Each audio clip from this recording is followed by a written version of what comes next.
Halo teman-teman semua, apa kabarnya? Aku harap kalian dengan keadaan yang baik-baik saja ya. Nah teman-teman, pada kali ini aku akan menceritakan tentang SDG ke-12. Nah, SDG ke-12 itu membahas tentang konsumsi dan produksi yang bertanggung jawab. Maksudnya apa sih? Sini aku jelasin. Oke. Setiap hari kalian pasti banyak kan pakai suatu barang, termasuk barang sekali pakai, seperti tisu, sedotan, tempat makan, atau minum yang sekali pakai. Setelahnya lalu apa? Nah, barang-barang itu biasanya langsung dibuang begitu saja setelah sekali pemakaian. Tak jarang juga bahwa barang-barang sekali pakai itu kita temukan dengan material yang sulit terurai, seperti plastik. Lalu, ketika barang-barang sulit terurai itu hanya dipakai sekali saja dan langsung dibuang, maka sampah itu menumpuk, teman-teman. Dan limbah buangan pun makin banyak.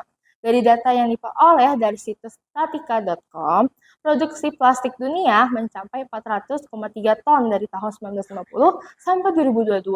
Wow, dengan persentase 15% saja berhasil diolah dengan baik. Sisanya menjadi timbunan sampah di berbagai belahan dunia. Kita semua di sini tentunya pernah menghasilkan sampah yang menjadi bagian dari limbah. Tapi kalian tahu nggak, limbah yang berlebihan itu efeknya bisa negatif, seperti merusak pemandangan, mendatangkan bau yang tidak sedap, mendatangkan banjir level rendah sampai yang tinggi, juga mendatangkan berbagai penyakit yang dapat mencemari lingkungan. Kita tentunya nggak mau dong punya lingkungan yang seperti itu, ya kan? Untuk itulah diciptakan 3R yang bisa kita semua lakukan. Nah, jadi buat kalian yang belum pernah dengar, 3R itu terdiri dari reuse, reduce, dan recycle. Reuse berarti menggunakan kembali sampah yang masih dapat digunakan untuk fungsi yang sama atau fungsi lainnya. Contoh tindakan reuse yang bisa kita lakukan, yaitu seperti memilih wadah, kantong, atau benda yang dapat digunakan beberapa kali atau berulang-ulang. Misalnya, memilih menggunakan serbet dari kain daripada menggunakan tisu, juga menggunakan baterai yang dapat di-charge kembali. Lalu ada reduce. Reduce itu berarti mengurangi segala sesuatu yang mengakibatkan sampah. Contoh tindakan reduce yang bisa kita lakukan adalah menghindari untuk memakai dan membeli produk yang menghasilkan sampah dalam jumlah yang besar.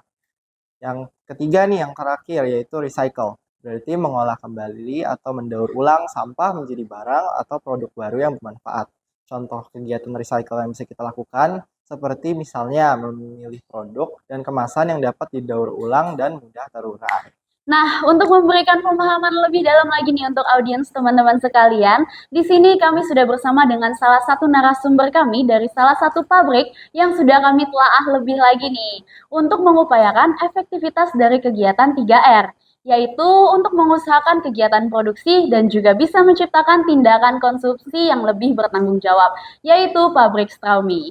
Oke, di sini kami dengan Kak Ferdian, betul. Betul. Kak Ferdian di sini jabatannya sebagai apa nih, Kak? Kalau aku di Brainstorm ini sebagai marketing manager. Oke. Kalau gitu perkenalkan juga nama saya Angelika Josephine. Di sini saya bersama rekan saya. Saya Alisa Zara. Nah, hari ini kami mohon izin untuk bertanya-tanya dan ngobrol-ngobrol santai nih, Kak, tentang hal yang berkaitan dengan Straumi dan juga 3R. Boleh. Oke, sebagai pertanyaan pembuka, boleh nggak sih saya minta deskripsi atau penjelasan apa itu Straumi? Oke, mungkin untuk pengenalan ya, Stromi itu apa sih gitu ya. Stromi itu adalah sedotan ramah lingkungan yang terbuat dari bahan 100% natural dan bisa ter eh, terkompos gitu ya, atau bisa terurai secara keseluruhan 100% biodegradable gitu. Itu sih untuk produk Stromi itu sendiri. Wow, menarik banget ya. Nah, kalau misalnya keunggulan Stromi dibanding produk-produk yang lain yang menjadi berbeda gitu, itu tuh apa? Mungkin kalau kita ngomongin produk yang berbeda tapi mungkin kategori hampir sejenis gitu ya, kita bedain sama paper straw gitu ya. Biasanya sekarang kan lagi lumayan istilahnya ngetren juga pakai paper Lagi straw naik daun ya. ya, Kak. Ya, karena kan isu sustainable segala macam ini yang lagi dinaik-naikin tuh orang pakainya paper nih sekarang. Padahal sebenarnya kan paper nih sebenarnya ada kandungan chemical juga yang berbahaya. Ya itu ada PFAS-nya. Nah, tapi kalau misalkan dibanding sama Stromi, bedanya apa nih sama Stromi? Stromi ini 100% dia natural. Dia 100% bisa dimakan, tapi walaupun bisa dimakan ya fungsinya tetap buat sedotan ya, gitu ya. Karena 100% natural, aman untuk dimakan dan 100% bisa terurai di tanah gitu. Jadi kita taruh aja di tanah tanpa dilakukan perilaku apapun, dia bakal sekitar seminggu 2 minggu hilang, terurai.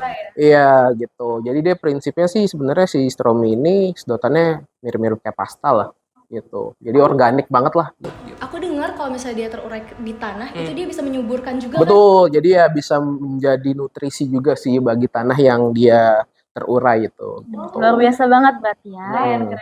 Inovasinya luar biasa. Betul. Oke, untuk pertanyaan berikutnya, apa sih alasan Straumi ini diciptakan dan apa tujuannya sebenarnya? Oke, jadi alasannya Stromi ini diciptakan sih karena kami dari manajemen sendiri memang melihat kan isu global nih makin memanas gitu ya, makin istilahnya sampah plastik segala macam sampai yang penyu ada terikat sampah plastik gitu kan, lagi Betul, lumayan iya. viral juga ya. Terus ya, kami lihat di sini kayaknya mungkin kita butuh untuk menciptakan sebuah produk yang bisa menggantikan contohnya si apa namanya plastik straw ya. Betul, si plastik straw itu. Karena si plastik straw ini walaupun kecil tapi orang banyak pakai kan. Betul. Dan ini nggak bisa terurai sama sekali kalau misalkan pakai plastik gitu. Jadi Jadi numpuk-numpuk jadi bukit. betul. Iya, kalau tabungan sih boleh kayak gitu ya. Nah, kalau ini kan sampah kan, nah gitu. Jangan sampai.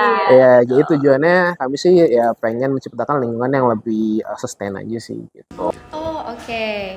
Pertanyaan berikutnya, apakah Straumi termasuk salah satu barang hasil produksi yang bisa digunakan dengan lebih bertanggung jawab?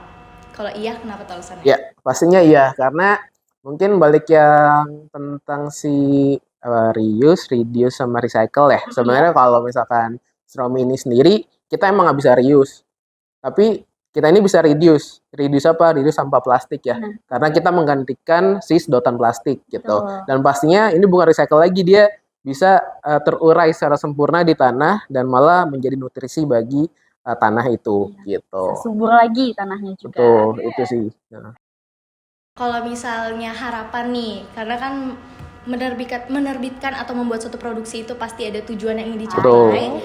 Kalau harapan dan tujuan yang ingin dicapai dari Straumi itu apa sih? Mungkin dari visi misinya juga. Ya, mungkin secara harapannya sih ya, kita tuh pengennya emang khususnya masyarakat Indonesia ya lebih aware lah terhadap lingkungan gitu ya, dengan salah satu caranya mengurangi sampah plastik dari mengganti sedotan plastiknya menjadi sedotan yang memang sangat ramah lingkungan yang emang nggak menyisakan limbah sama sekali seperti Stromi ini gitu. Sebenarnya lebih ke arah itu aja sih. Kayaknya karena makin sekarang ini kayak awareness terhadap peduli lingkungannya juga agak Semakin tinggi, emang gitu. kelihatan, Kayak orang betul. nggak tahu ya, dari zaman aku dulu kayaknya buang sampah di jalan tuh kayak Hal yang orang biasa. tuh hal yang agak kurang biasa sebenarnya, tapi makin kesini malah kebalik lagi nih. Makin kayak biasa aja orang buang sampah. Padahal di zaman berapa tahun tertentu kemarin tuh sempet tuh kayak orang tuh segan tuh buat buang sampah kan gitu. Jadi pengen edukasi orang lebih peduli aja sih. Oh, berarti lebih bertanggung jawab ya. Betul. Dan lebih mengupayakan kayak tentang keselamatan dunia secara berkelanjutan juga ya. Karena kan nanti kita bakal ada cucu anak-anak kita, masa iya dunianya mau jelek gitu ya, nggak bagus untuk kesehatan kayak gitu ya. Oh, oke. Untuk pertanyaan berikutnya, bagaimana cara yang bisa kira-kira ditawarkan pada masyarakat semua untuk mewujudkan kegiatan konsumsi dan produksi yang lebih bertanggung jawab? Atau dari Kakak Ferdi sendiri ada tips-tipsnya? Tips dan trik mungkin. Apa ya? Buat barang-barang keseharian ya. Kayaknya mungkin yang paling simpel kali ya. Kalau bisa sih emang kita kemana-mana bawa kayak botol sendiri gitu kali ya. Jadi bisa kita refill, itu yang paling simpel banget sih ya. Terus kita emang apa ya, ganti tempat makan juga kalau bisa. Susah juga sih karena banyak yang jual sekarang emang pakai istilahnya tempatnya itu yang plastik lah atau styrofoam gitu ya. Tapi beberapa brand pun sekarang udah banyak yang ganti kan ke yang paper atau karton yang emang bisa di recycle juga gitu ya. Ya memang penting ya Kak, untuk kita semua itu perlu mengupayakan kegiatan konsumsi dan produksi yang bertanggung jawab. Iya. Yang seperti Alisa tadi katakan, memang untuk dunia yang lebih sehat berkelanjutan. Betul. Ya, menurut aku sih dari hal-hal yang simpel-simpel dulu aja lah, nggak usah terlalu muluk-muluk yang kayak gimana sih gitu. Dari hal-hal kecil bisa jadi berdampak juga untuk Betul, masyarakat. gitu. Nah, inilah edukasi untuk teman-teman audiens sekalian. Jadi untuk Kak Ferdi, terima kasih atas kesempatan dan waktunya. Semoga teman-teman setelah mendengar jawaban-jawaban tersebut banyak nih anak muda yang punya semangat lebih untuk bisa peduli lagi terhadap lingkungan dan bisa bertanggung jawab tidak hanya dari kegiatan konsumsi yang mereka lakukan, tetapi juga kegiatan produksi demi menciptakan barang-barang yang bermanfaat ke depannya. Oke, semoga Straumi bisa terus sukses ya Kak, terus berkembang demi mengupayakan lingkungan yang lebih ramah lingkungan. Terima kasih Kak atas Thank waktunya. thank you semuanya. Jadi gimana teman-teman? Ternyata penting loh untuk bisa melakukan proses konsumsi dan produksi yang bertanggung jawab. Dengan melaksanakan 3R, reuse, reduce, and recycle, kita bisa ikut membantu berkontribusi untuk mengurangi limbah yang ada di lingkungan. Melalui wawancara dengan Straumi, kita bisa ikut belajar bagaimana caranya untuk mengusahakan produksi yang ramah lingkungan, sehat, aman, dan serbaguna. Tidak hanya digunakan sebagai sedotan saja, tapi bisa mudah diurai untuk bisa kembali bermanfaat untuk alam. Jadi, dari alam untuk alam. Yap, benar banget. Semoga melalui video yang kami buat, kami bisa membantu menumbuhkan niat bagi kalian untuk bisa semakin menyadari serta mengupayakan penggunaan barang-barang yang mudah dikelola kembali. Semangat ya semuanya, demi lingkungan kita yang lebih baik ke depannya. Jujur, pengalaman ini tuh seru banget. Apalagi kita diajak keliling masuk ke ruang pabriknya, bisa melihat proses produksi sedotannya secara langsung, yang pakai alat-alat keren banget. Jadi kami ucapkan, thank you Straumi.